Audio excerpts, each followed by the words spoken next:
Assalamualaikum warahmatullahi wabarakatuh. Berjumpa lagi di video pembelajaran bahasa Indonesia. Kali ini Ibu akan melanjutkan tentang teks laporan hasil observasi. Pada video kali ini kita akan membahas kebahasaan dari teks laporan hasil observasi ya. Nah, kebahasaan dari teks laporan hasil observasi yang pertama adalah kata kerja atau verba. Kata kerja atau verba adalah kelas kata yang menggambarkan proses, perbuatan, atau keadaan. Yang dinamakan kata kerja berarti kata yang berhubungan dengan pekerjaan ya. Nah, di sini contohnya ada 3. Yang bercetak tebal itu adalah contoh dari kata kerja. Yang pertama adalah saya pergi ke taman. Kedua, roti dimakan oleh ayah. Yang ketiga, adik mengambil uangku di meja. Jadi, ketiga kata ini melakukan sebuah proses ya. Itu yang dinamakan kata kerja, yaitu kata yang melakukan suatu pekerjaan. Kemudian ada kata nomina. Kata nomina ini disebut juga dengan kata benda. Kata nomina atau kata benda adalah kelas kata atau jenis kata dalam bahasa Indonesia yang ditandai oleh tidak dapatnya kata tersebut bergabung atau diawali dengan kata tidak. Nomina juga merupakan kelas kata yang mengacu pada manusia, binatang, benda, dan konsep atau pengertian. Maksudnya adalah kata nomina ini adalah kata dari sebuah benda. Di sini ada contoh ya. Yang pertama, ibu membeli beras. Kata nominanya adalah ibu dan beras. Kemudian yang kedua, bukan buku. Buku di sini adalah kata nomina. Misalkan kita ganti tidak buku. Tidak bisa ya. Di sini dijelaskan bahwa tidak dapat diawali dengan kata tidak. Berarti kalau misalkan diawali dengan bukan, bisa ya. Kemudian kursi warna merah. Kursi di sini disebut juga dengan kata benda. Pekerjaan ayah adalah guru. Mana nih yang termasuk kata benda? Kata bendanya adalah guru. Kemudian istilah teknis. Istilah teknis merupakan kosakata yang memiliki makna khusus pada bidang ilmu tertentu. Nah, contohnya adalah misalkan kita berbicara pada bidang musik. Kata teknisnya yang berhubungan dengan musik adalah duet, melodi, oktav, dan nada.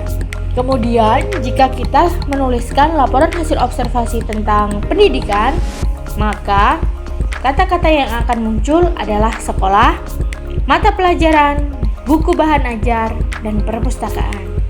Selanjutnya, apabila kita berbicara tentang peristiwa banjir, di situ kita akan mendapati kata-kata seperti curah hujan, debit air, volume air, dan tergenang. Selanjutnya adalah kata baku. Kata baku adalah kata yang digunakan sesuai dengan kaidah berbahasa Indonesia. Contohnya di sini ya.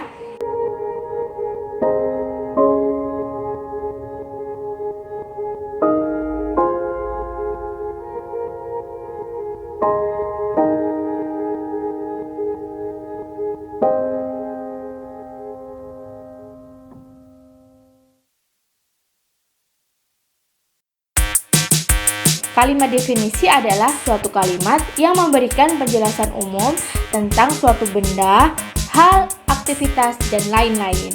Kalimat definisi ini contohnya adalah kalimat yang menggunakan kata-kata definisi.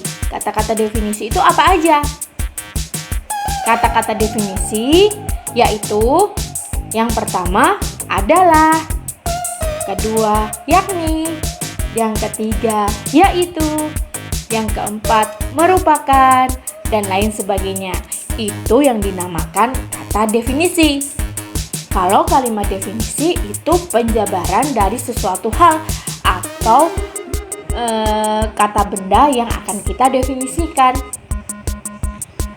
Kemudian kalimat klasifikasi. Kalimat klasifikasi adalah kalimat berupa pengelompokan berdasarkan sifat atau ciri-cirinya. Misalnya kita mengklasifikasi hewan vertebrata. Jadi kita akan mengklasifikasi sesuatu hal yang berkaitan dengan laporan hasil observasi. Kemudian selanjutnya adalah kalimat efektif. Kalimat efektif adalah kalimat yang disusun berdasarkan kaidah kebahasaan bahasa baku. Selanjutnya adalah huruf kapital. Huruf kapital dipakai sebagai huruf pertama pada awal kalimat, nama orang, dan nama keagamaan. Bisa dilihat ya, pada contoh di samping ini ada beberapa huruf kapital yang digunakan. Kemudian yang selanjutnya adalah tanda baca. Yang pertama adalah tanda titik.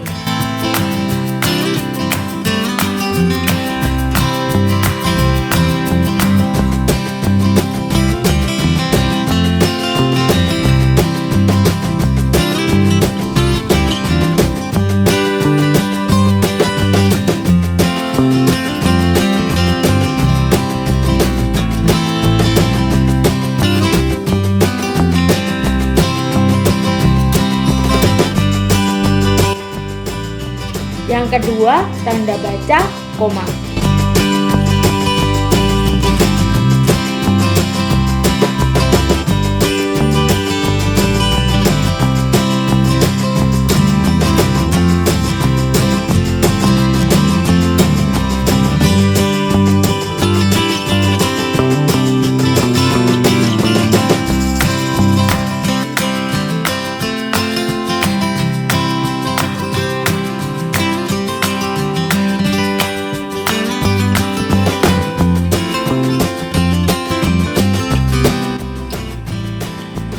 Selanjutnya adalah imbuhan. Imbuhan atau afiks adalah suatu gabungan huruf yang ditambahkan pada sebuah kata, baik di awal, di akhir, di tengah, atau gabungan di awal dan di akhir. Kata berimbuhan adalah kata yang telah mengalami proses pengimbuhan atau afiksasi. Nah, di sini kita akan belajar tentang imbuhan bahasa asing. Imbuhan bahasa asing ada 3 jenisnya. Yang pertama, imbuhan yang berasal dari bahasa Sanskerta, imbuhan yang berasal dari bahasa Inggris, dan imbuhan yang berasal dari bahasa Arab. Dan untuk pembentukan kata berimbuhan, ada afiksasi, reduplikasi, komposisi atau gabungan kata. Nah, ini berhubungan dengan hukum KTPS ya. Ada yang tahu apa hukum KPTS?